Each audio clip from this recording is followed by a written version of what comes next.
दूल्हे के लिए चंद नसीहतें। शादी की रात पर तफसीली गुफ्तगू करने से पहले दूल्हे के लिए चंद नसीहतें पेश कर देना मुनासिब है।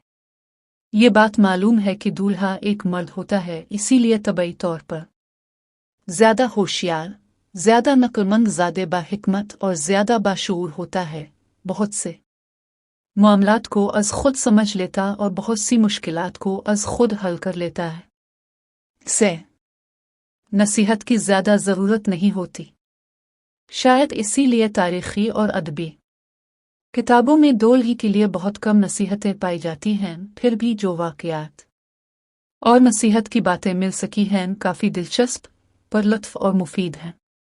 पहला वाक़या अली से मरवी है कि जब उन्होंने फ़ातिमा रज़ी अल्लाह अन्हा से निकाह के लिए इनके वालिद मोहतरम नबी रहमत को पैगाम दिया तो अल्लाह के नबी ने इनसे हसन मुआशरत और हसन सोहबत की शर्त लगाई।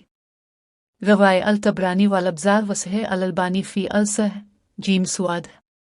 अपनी कोई तवील गुफ्तगू ना की, ना ही कोई वाज़ फरमाया, बल्कि फ़कत चंद ऐसे जामे माने अल्फाज इस्तेमाल किए जिनमें वो सब कुछ आ गया जो एक बाप अपने दामाद से अपनी बेटी के लिए चाहता है। एक बाप यही तो चाहता है कि जो मर्द इसकी बेटी का शौहर बने वो इसके साथ अच्छे अंदाज में रहे, इसके हुकूक की निगरानी और पासबानी करे और उसके हुकूक अदा करते हुए इस के साथ हसन मुआशरत का रवैया अपनाए।